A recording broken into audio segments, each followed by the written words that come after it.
एक निजी स्कूल की बस ने दवाई लेकर घर जा रहे ग्रामीण को बुरी तरह रौंद कर मौत के घाट उतार दिया। घटना के बाद जहां एक और मृतक के परिजनों में कोहराम मचा है, तो वहीं परिजनों ने बस चालक पर तेजी और लापरवाही से बस चलाने का आरोप लगाते हुए स्कूल प्रबंधन पर भी कई गंभीर आरोप लगाए हैं। हालांकि मामले में पुलिस ने बस को अपने कब्जे में लेने के साथ ही चालक को भी हिरासत में ले लिया है। ग्राम लालढांग निवासी 41 वर्षीय हरकेश सिंह सैनी दवाई लेकर घर वापस जा रहा था। इसी बीच हिम्मतपुर ब्लॉक स्थित ग्रेट मिशन पब्लिक स्कूल की बस ने घर जाते समय स्कूल से कुछ दूरी पर ही हरकेश को बुरी तरह रौंदकर मौत के घाट उतार दिया। हाँ सर, मेरा नाम चंद्रमोहन है। मैं गांव नई बस्ती नया लालढांग का रहने वाला हूं। और ये जहाँ पे ये एक्सीडेंट हुआ है वो अपना हिम्मतपुर ब्लॉक में एक्सीडेंट हुआ है। वहाँ पे ये अपना दवाई लेने के लिए जा रखे थे।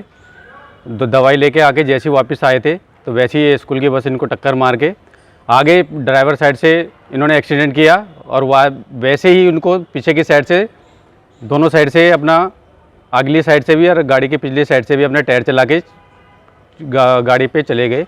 और उसके बाद डेड बॉडी की डेथ होने के बाद भी इन्होंने ये नहीं देखा कि हाँ कि बॉडी में कुछ परसेंट बचने का है या नहीं है। उसका बॉडी का केयर कुछ नहीं किया। मालिक वहीं रहता, ना मालिक भी वहीं पे रहते हैं, ना मालिक बस के मालिक ने इनका कोई केयर किया, ना स्कूल की तरफ से, ना ग्रेट मिशन स्कूल की तरफ से कि कोई यह है कि हाँ वो डेड बॉडी के प्रति जो भी कोई सम्मान होता है ऐसा कुछ दिखाई देने में नहीं मिला। बड़ी क्रूरता के साथ, तेजी और रफ्तार के साथ ये बस इनको कुचल के चली गई। रामनगर में आज कुमाऊं गढ़वाल को रेलवे से जोड़ने के लिए आज रामनगर से देहरादून के लिए नई रेलगाड़ी की शुरुआत की जा रही है। गढ़वाल सांसद अनिल बलूनी इस रेल कनेक्टिविटी के लिए लंबे समय से प्रयास में थे। अनिल बलूनी के पौड़ी लोकसभा क्षेत्र में रामनगर भी शामिल है। ये पहली ट्रेन है जो गढ़वाल और कुमाऊं को रेल सेवा से जोड़ेगी। अब ये रेलगाड़ी हफ्ते में सिर्फ 2 दिन ही चलाई जाएगी, बाद में इसे नियमित किया जाएगा। रामनगर में गढ़वाल सांसद अनिल बलूनी, सांसद त्रिवेंद्र सिंह रावत, विधायक दीवान सिंह बिष्ट, विधायक अरविंद पांडे ने इस रेलगाड़ी को हरी झंडी दिखाकर रवाना करेंगे। दिल्ली से वर्चुअल माध्यम से रेल मंत्री अश्विनी वैष्णव भी गाड़ी को फ्लैग ऑफ करेंगे और प्रदेश के मुख्यमंत्री पुष्कर सिंह धामी ने वर्चुअल माध्यम से लोगों को संबोधित किया। बहुत ही यशस्वी रेल मंत्री अश्विनी वैष्णव जी का हम आभार प्रकट करते हैं कि उन्होंने हमको रामनगर से देहरादून के लिए एक एक्सप्रेस ट्रेन की सौगात दी है। बहुत समय से इसकी आवश्यकता थी। इससे बहुत बड़े क्षेत्रफल को लाभ होने वाला है, हमारी जनता को भी लाभ होने वाला है और इससे रामनगर के व्यापार में भी फर्क पड़ने वाला है। आने वाले समय में रामनगर से दिल्ली तक की कनेक्टिविटी को और बेहतर करने के लिए और आने वाले समय में कंडी मार्ग के लिए लेकर भी हमने एक सुप्रीम कोर्ट में याचिका भी कर दी है। तो रामनगर के विकास को लेकर बहुत सारी योजनाएं हैं जिनको आगे आने वाले समय में हम पूर्ण करने वाले हैं।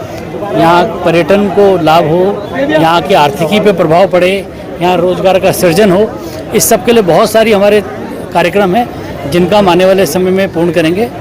आज ये ट्रेन शुरू हुई है, अब ये 2 दिन चलने वाली है।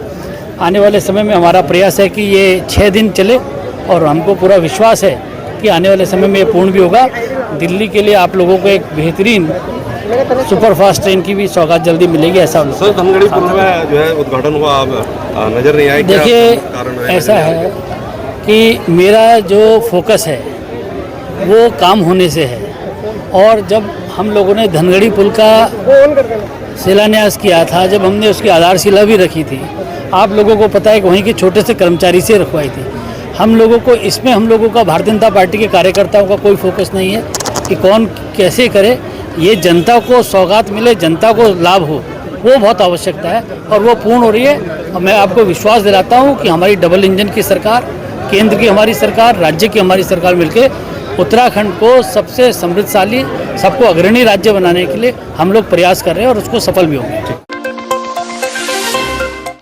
सरोवर नगरी जो अपने आप में देवभूमि के साथ साथ बड़ी ही शालीनता के लिए विश्व प्रसिद्ध में जानी पहचानती है।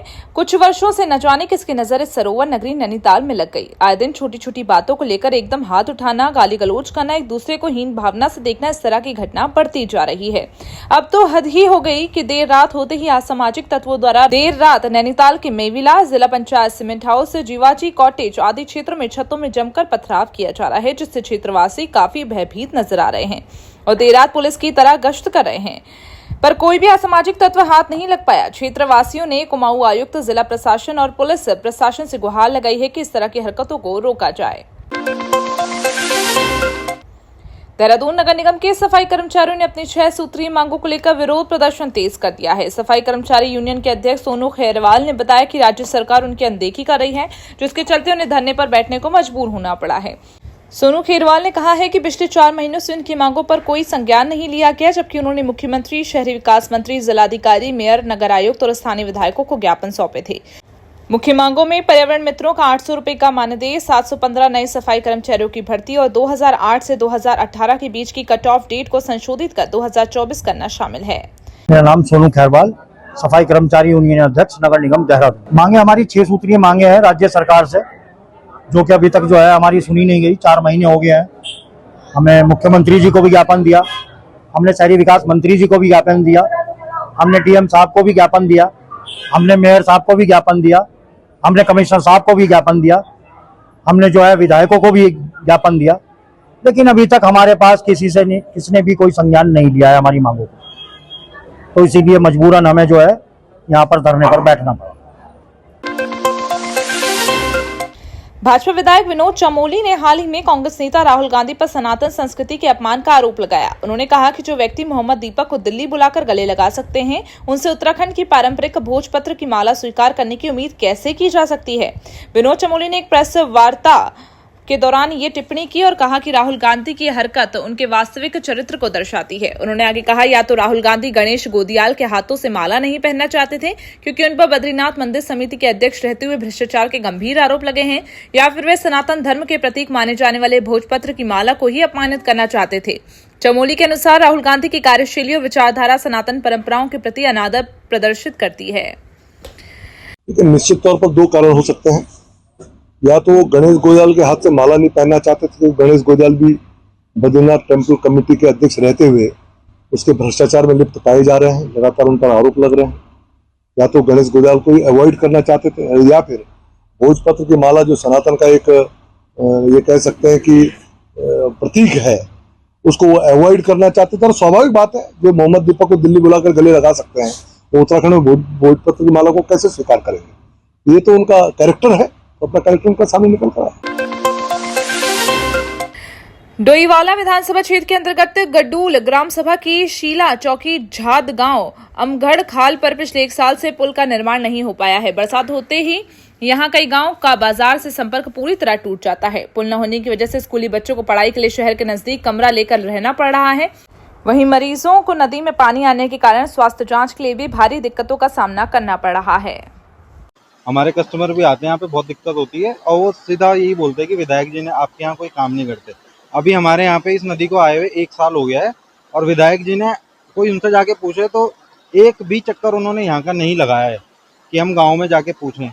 अब रानी पोखरी उस साइड तो विधायक जी चले जाते हैं क्योंकि वोट बैंक बहुत बड़ा है और यहाँ पे 40-50 वोट के लिए विधायक जी भी गड्ढों में धक्के नहीं खाना चाहते। वो अभी तक एक भी बार पूछने नहीं आए कि यहाँ पे गाँव में क्या स्थिति है, कैसा है। और यहाँ पे क्या है कि 60% महिलाएं ऐसी हैं जो अपने बच्चों को लेके स्कूल के चक्कर में नीचे भोगपुर की तरफ कमरा ले लेती हैं। पिछले साल जब आपदा यहाँ पे आई थी, मैं उस समय भी आया था और साथ में अधिकारी भी यहाँ पर आए थे और आपका प्रशासन से अधिकारी भी आए थे और विधायक जी भी आए थे और लगातार ये मांग यहाँ पे क्षेत्रवासियों द्वारा की गई थी कि यहाँ पे पुल का और बाढ़ सुरक्षा का कार्य किया जाए। और पिछले दिनों बीडीसी में भी ये मामला यहाँ के क्षेत्र पंचायत सदस्य ने उठाया था कि अब तक यहाँ पे कोई काम नहीं हुआ। तो आश्वासन मिला था विभाग द्वारा, सिंचाई विभाग द्वारा, कि यहाँ पे हम जल्द ही बाढ़ सुरक्षा का काम करेंगे और आप देख सकते हैं 1 साल हो गया है, कोई काम नहीं हुआ।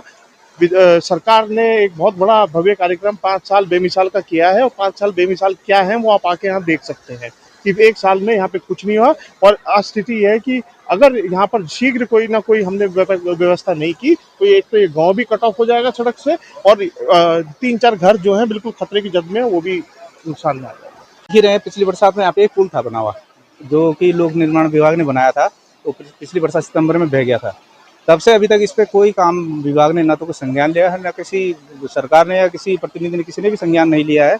हमने यहाँ पे विधायक जी को भी बुलाया था, प्रमुख जी भी आए थे, मैंने बीडीसी में ये मामला उठाया है, मैंने विभाग को चिट्ठी लिखी है, उन्होंने कोई रिप्लाई नहीं दिया है। अब आप देख सकते हैं कि इस पुल के न बनने से लोग पीछे जो गांव हैं 5 से 4-5 गांव हैं, वहाँ के लोग आना जाना, जो लोग सर्विस करते हैं वो कैसे जाएंगे, स्कूल के बच्चे कैसे जाएंगे। आप इस खाले को देख सकते हैं, पूरा भरा हुआ है। स्कूल चैनलाइजेशन के लिए मैंने लिखा था उस पर भी अभी कोई कार्रवाई नहीं हुई है। अगर इसमें पानी आता है तो पूरे जो घर हैं सामने वो सारे खतरे की जद में, लोगों को बहने का डर है। अब हम चाह रहे हैं कि सरकार से, विभाग से, सबसे पहले तो विभाग से, लोक निर्माण विभाग को ये जो रोड है निर्माण के लिए दे रखी है, सिंचाई विभाग ने ट्रांसफर कर दी है।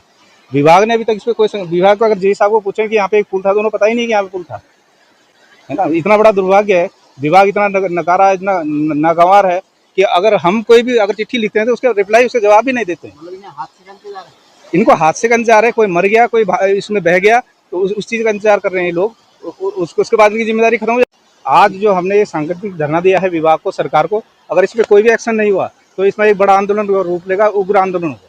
देखो, हम इस बात को लेकर नाराज हैं कि पिछले साल से हमें सिर्फ आश्वासन दिया जा रहा है, धरातल पे कोई काम नहीं हुआ है।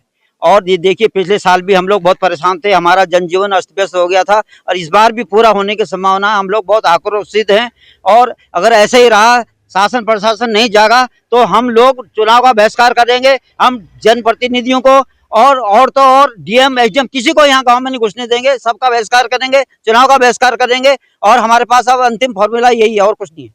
हमारे बहुत आक्रोश है, हमें जो है कम से कम टेम्परेरी पुल ही मिल जाए, जब तक अगर पक्की रोड नहीं बनती, टेम्परेरी पुल मिल जाए ताकि हमारे बच्चे स्कूल जा सकें।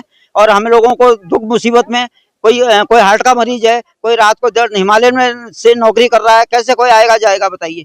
अगर हम लोग जो हैं, अगर हम लोगों की नहीं सुना, कोई नहीं जागा, जनप्रतिनिधि, प्रशासन, शासन कोई नहीं जागा, तो हम चुनाव का बहिष्कार करेंगे। 27 नजदीक है, हम सबका यहाँ पे धक्के मार के बाहर कर देंगे।